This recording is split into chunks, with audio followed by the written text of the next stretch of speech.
Computer एक electronics device है जो कि आपके रॉ इनपुट डाटा को कन्वर्ट करता है, प्रोसेस करता है और आपको डिजायर्ड आउटपुट देता है।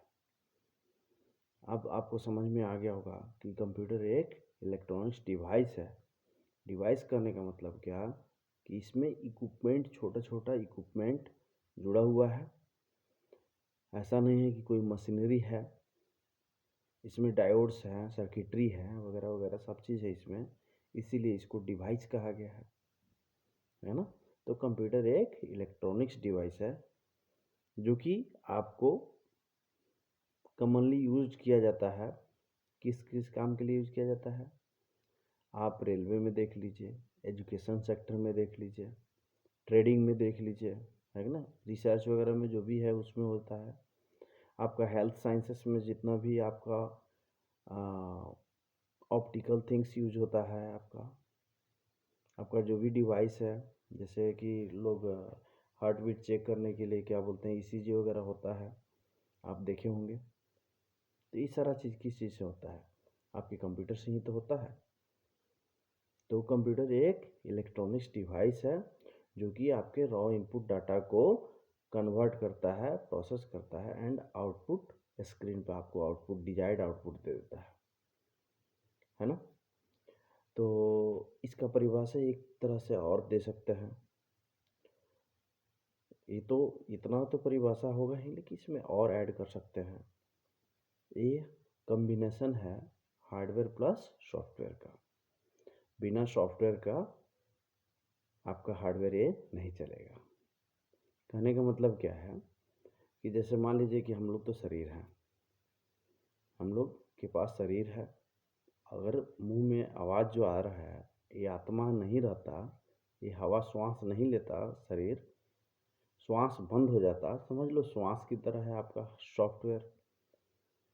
हार्डवेयर आपका सारा चीज़ यही धरा का धरा रह जाएगा जब आपका वो सॉफ्टवेयर नहीं रहेगा। इसीलिए it is the combination of both, hardware plus software. ध्यान रहेगा। मुझे विश्वास है कि आप लोग जानते होंगे, ठीक है, और जानना भी चाहिए। एक चीज़ मैं आपको और बताना चाहूँगा।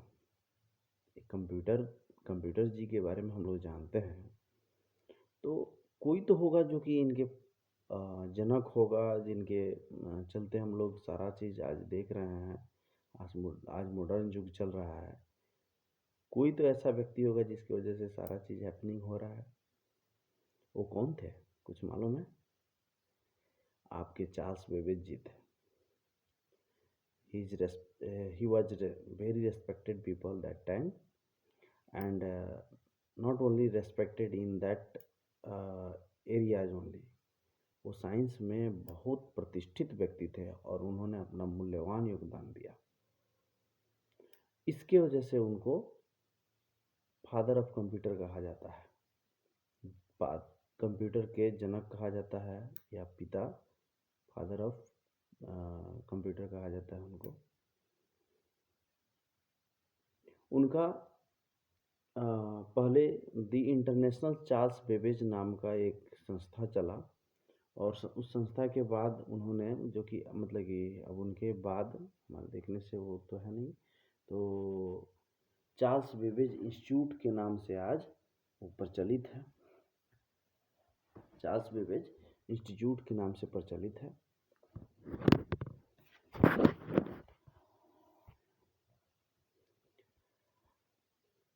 कंप्यूटर में एक चीज़ इतना ही नहीं है, कंप्यूटर का एक छोटा मोटा परिभाषा और भी दिया जाता है।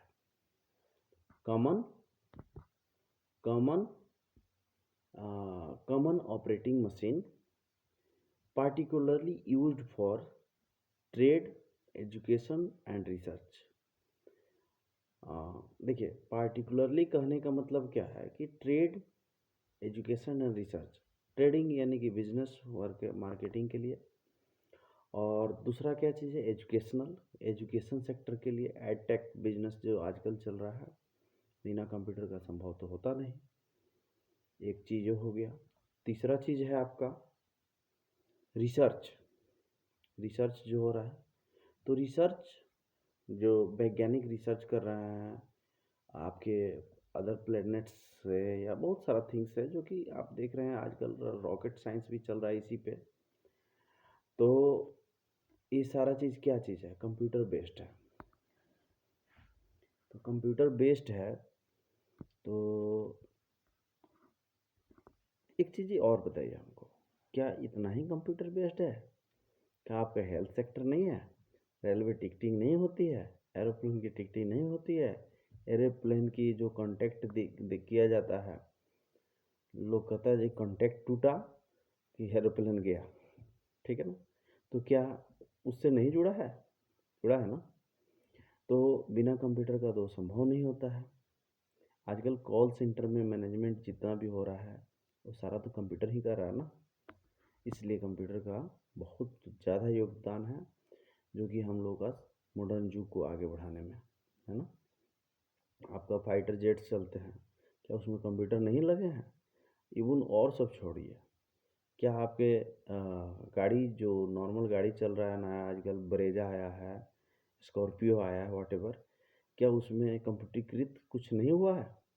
सब में है इलेक्ट्रॉनिक्स। व्हीकल्स में भी आपका इलेक्ट्रॉनिक्स का यूज है, आपका इलेक्ट्रॉनिक्स गैजेट्स का यूज है। तो वो सारा भी तो कुछ कंप्यूटर है। देखिए मेनली तीन टाइप का कंप्यूटर होता है ना। तो पहले मैं आपको ये चर्चा कर देता हूँ कि इसमें दो सेक्शन होता है, एक कंट्रोलिंग यूनिट और दूसरा क्या होता है, अरिथमेटिकल एंड लॉजिकल यूनिट।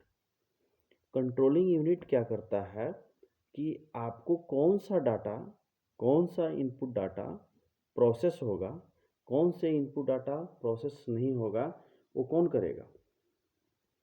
कौन करता है? आपके कंट्रोल सेक्शन करता है, कंट्रोल यूनिट करता है। लेकिन वहीं आपका control arithmetical and logical units क्या करते हैं?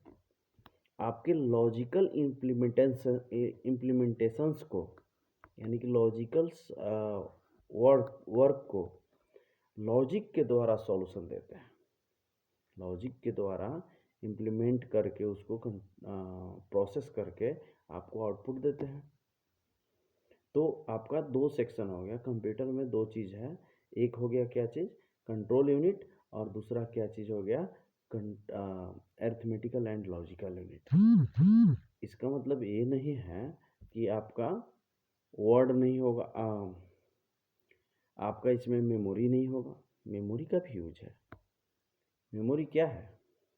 बस वही तो है, मेमोरी और कंट्रोल यूनिट और अरिथमेटिकल एंड लॉजिकल यूनिट तीनों को मिला देते हैं तो आपका सीपीयू बन जाता है, जिसको सेंट्रल प्रोसेसिंग यूनिट बोलते हैं, है ना। तो कंप्यूटर बस यही सब चीज़ के मिल के बना हुआ होता है। तो इसका मेन फंक्शनलिटी यही दो है, ALU plus control unit, arithmetical and logical unit. बाकी सब तो ये मेमोरी और इनपुट डाटा, इनपुट तो कीबोर्ड है, माउस है, तो उसको इनपुट किया, आउटपुट तो बस केवल देखने के लिए है, और आपका मेमोरी जो है बस स्टोरिंग करने के लिए है। देखिए कोई किसी के बिना कोई, सब काम अधूरा है, इसमें कोई शक नहीं है, किसी एक के बिना आप उसको नहीं चला सकते। लेकिन आप ये कहिएगा कि असली कंप्यूटर जो क्या है वो आपका है एएलयू प्लस कंट्रोल सेक्शन। यही दो चीज़ है जो कि आपका कंप्यूटर होता है, और इसी दोनों में आ जाता है क्या चीज़, आपका कौन कौन ऑपरेट करवाता है? आपका सॉफ्टवेयर ऑपरेट कराता है। तो हार्डवेयर अलग हो गया और सॉफ्टवेयर अलग हो गया, यानी कि दोनों का कम्बिनेशन से आपका कंप्यूटर वर्क करता है। ये हुआ आपका कंप्यूटर का परिभाषा, एग्जाम्पल के साथ हमने बता दिया आपको। एक चीज़ मैं आपको और बताना चाहूँगा, देखिए कंप्यूटर तीन टाइप का होता है। कौन कौन? एक तो आपका एनालॉग कंप्यूटर, दूसरा डिजिटल कंप्यूटर, तीसरा हाइब्रिड कंप्यूटर। एनालॉग कंप्यूटर जो होता है, जो कि आपको स्मूथली शो करने में काम आता है, यानी कि देखने में काम आता है, और उसमें प्रिसीजन जो है थोड़ा सा कॉम्प्लिकेटेड होता है, और डिजिटल में थोड़ा सा सिंपल है और फास्टली हो जाता है। लेकिन एक दूसरे की कमी हर जगह रहती है। अब ये कहिएगा कि एनालॉग बढ़िया है केवल, तो ये भी नहीं अच्छा है। ये कहिएगा कि आपका डिजिटल ही अच्छा है, तो ये भी अच्छा नहीं है, क्योंकि डिजिटल के जगह पे आप एनालॉग नहीं लगा सकते, एनालॉग के जगह पे डिजिटल नहीं लगा सकते। और दोनों को मिला के कॉम्बिनेशन, दोनों के कॉम्बिनेशन से मिला के हाइब्रिड कॉम्बिनेशन बनाया गया है। हाइब्रिड आपका कंप्यूटर बनाया गया है। ठीक है, तो ये तीन हो गया आपका, तीनों चीज़ हाइब्रिड। देखिए धीरे धीरे इसको आगे नेक्स्ट वीडियो में जो भी है तीनों के बारे में अलग अलग चर्चा किए करेंगे। ऐसे भी आपका बहुत ज़्यादा मिनट का वीडियो हो गया। जो भी है आप लोग देखिए, सुनिए, जानिए, पढ़िए, और इसको वीडियो को आगे बढ़ाने के लिए मोटिवेट करें। हम मोटिवेट तो जानते हैं आपको कैसे करना होता है। लाइक शेयर करिए और दोस्तों को बताएं। चलिए, थैंक यू।